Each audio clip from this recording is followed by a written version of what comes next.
Levitikosy toko fahafito.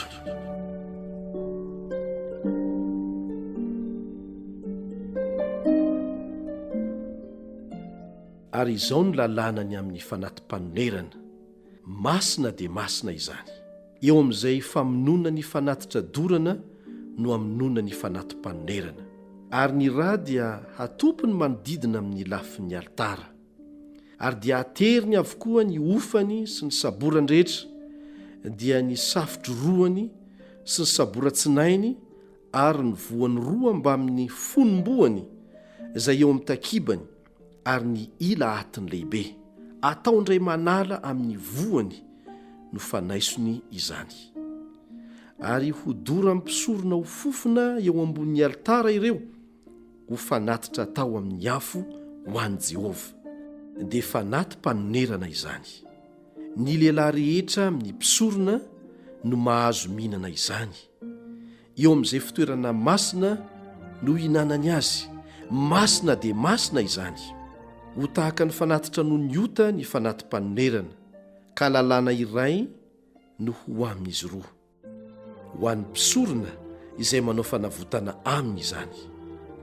Ary ilay mpisorona manatitra ny fanatitra dorana izay haterin'ny olona, dia azo ny hoditra izany fanatitra dorana nateriny izany. Ary ny fanatitra hohanina rehetra izay voaendy amin'ny fanendasa-mofo sy izay rehetra atao amin'ny vilany fandrahoana na amin'ny lapoely, dia ho an'ilay mpisorona manatitra azy.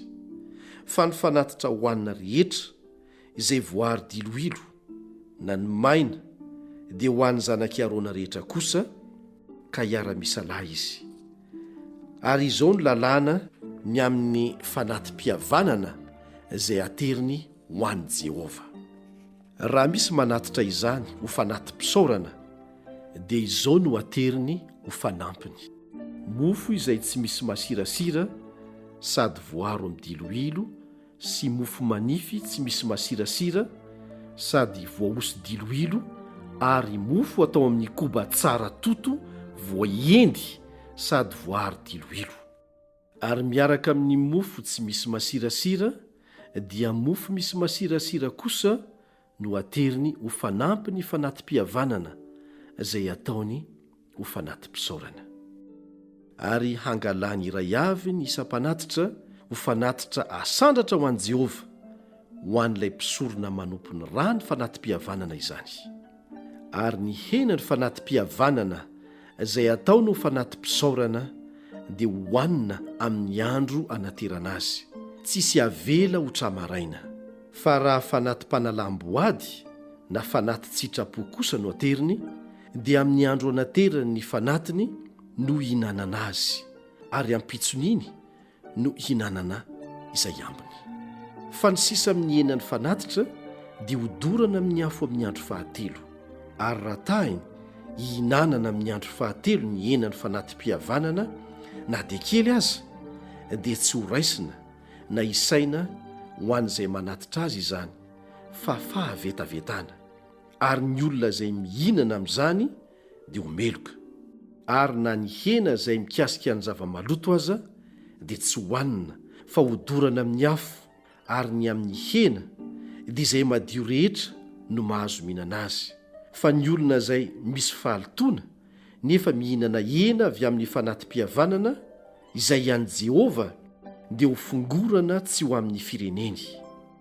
Ary ny olona izay mikasika zava-maloto, na fahaliton'olona, na biby maloto, na izay zava-betaveta maloto, ka mihinana amin'ny hena ny fanati-pihavanana izay an'i Jehova, dia ho fongorana tsy ho amin'ny fireneny.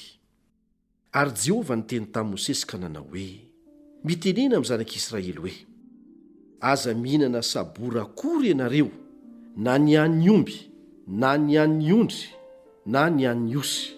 Ary ny saboran'ny biby izay maty ho azy, sy ny saboran'izay viraviraim-biby, dia azo atao amin'ny zavatra hafa ihany, fa aza mihinana azy ianareo. Fa izay rehetra mihinana saboran'ny biby fiompy izay fanao fanatitra atao amin'ny afo an'i Jehova, dia ho fongorana tsy ho amin'ny fireneny. Ary aza mihinana rà eny amin'izay rehetra hitoeranareo, na ny an'ny vorona, na ny any biby fiompy. Izay rehetra mihinana rà dia ho fongorana tsy ho amin'ny fireneny. Ary Jehovah niteny tamin'i Mosesy ka nanao hoe: mitenena amin'ny zanak'Israely hoe, izay manatitra ny fanati-pihavanany ho an'i Jehovah dia hitondra ny fanatiny ho an'i Jehovah avy amin'ny fanati-pihavanany. Ny tanany ihany no hitondra ny fanatitra atao amin'ny afo ho an'i Jehovah. Ny saborany mbamin'ny tratrany no entiny, ka ny tratrany dia evaeva ho fanatitra evaeva eo anatrehan'i Jehovah. Ary hodoran'ny mpisorona ho fofona eo ambonin'ny alitara ny saborany, fa ny tratrany kosa dia ho an'ny Arona sy ireo zanany. Ary ny soro-kakavanana dia homenareo ny mpisorona ho fanatitra asandratra avy amin'ny fanati-pihavananareo. Ny anankiray amin'ny zanaky Arona izay manatitra ny ranony fanati-pihavanana sy ny saborany no hanana ny soro-kakavanana ho anjarany. Fa ny tratra evaeva sy ny soroka asandratra dia efa nalaiko tamin'ny zanak'Israely avy amin'ny fanati-pihavanany, ary nomeko ho an'ny Arona mpisorona sy ny zanany ho anjarany mandrakizay avy amin'ny zanak'Israely. Izany no anjaran'ny Arona sy ny zanany avy amin'ny fanatitra atao amin'ny afo ho an'i Jehovah, amin'ilay andro ampanakekeny azy mba mpisorona ho an'i Jehovah. Dia izay nandidiny Jehovah omena azy avy amin'ny zanak'Israely amin'ilay andro anosorana azy, ho anjarany mandrakizay amin'ny taranany hatramin'ny faramandimy.